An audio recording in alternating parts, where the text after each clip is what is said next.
Moïse retourna vers le peuple pour le tenir au courant de ce que Dieu demandait de lui. Puis, une fois que l'alliance fut scellée et que l'aspersion de sang eut été faite sur Israël, Aaron, ses 2 fils et son 10 anciens furent autorisés à accompagner Moïse en quelques endroits du Sinaï pour voir Dieu. Sous ses pieds, il y avait comme un ouvrage de saphir transparent, pareil aux cieux, comme en éclat. Même en éclat, ils virent Dieu, et ils mangèrent et burent. Exode 24, 18, 11.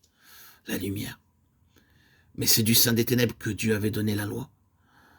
Ce contraste peut illustrer l'efficace de l'aspersion du sang sur le peuple, sur le livre de l'Alliance qui avait eu lieu au pied du mont avant que les anciens montassent avec Aaron.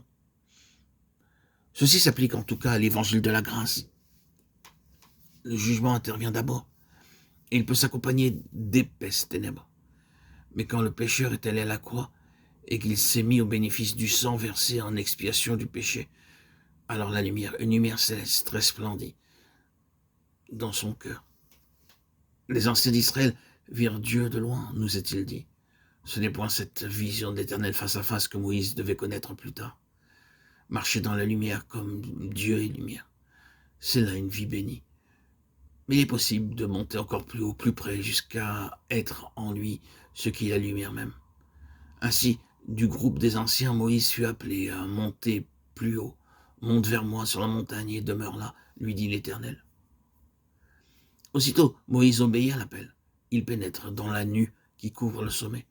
Ce ne sont plus d'épaisses ténèbres, car la gloire de l'Éternel demeurait sur le Sinaï, et l'aspect de cette gloire était comme un feu dévorant. Moïse y entra, et il y demeura 40 jours et 40 nuits.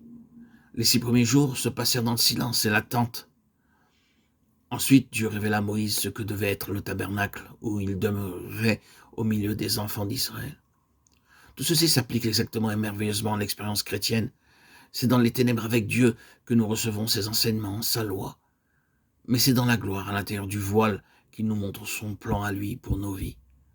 C'est après les ténèbres, après que le jugement a été prononcé sur nous et après l'aspersion de sang, que nous sommes appelés sur la montagne pour avoir une vision de Dieu. Alors sa lumière nous transperce de part en part. Elle pénètre nos vies. Nous mangeons et buvons comme en sa présence. Nous avons communion avec lui et le sang de Jésus-Christ, son Fils, nous purifie de tout péché. C'est ça la seule que nous sommes invités à entrer dans la nuée, à demeurer en cette gloire qui environne l'Éternel et dont l'aspect est celui du feu dévorant. Seuls, nous pénétrons dans la retraite secrète du Tout-Puissant où nous le voyons comme face à face. 6 jours de silence, le 7e Dieu parle à son serviteur, ce qui évoque à la pensée les 6 jours créateurs où Dieu dit que cela soit. Le 7e, il se reposa.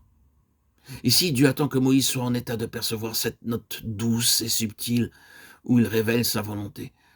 Dans le silence, les visions du camp, les difficultés quotidiennes, le fait du jour s'éloigne, s'estompe.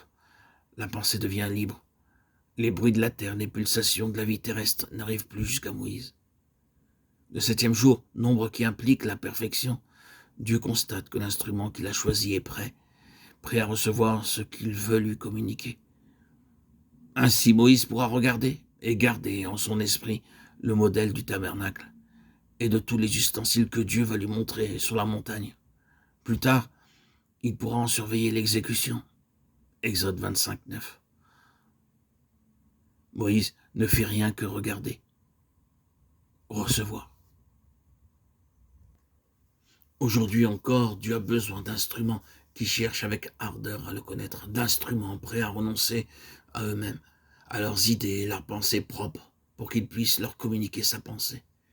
Il a besoin d'instruments prêts à aller à l'écart comme Moïse, même si, ce faisant, ils doivent laisser les occupations dont Dieu lui-même les a chargés, pour recevoir de lui le modèle, pour l'édification du temple spirituel qu'il veut leur confier. Après quoi, ils peuvent aller de l'avant et dire avec une parfaite assurance, « Ainsi a dit l'Éternel ».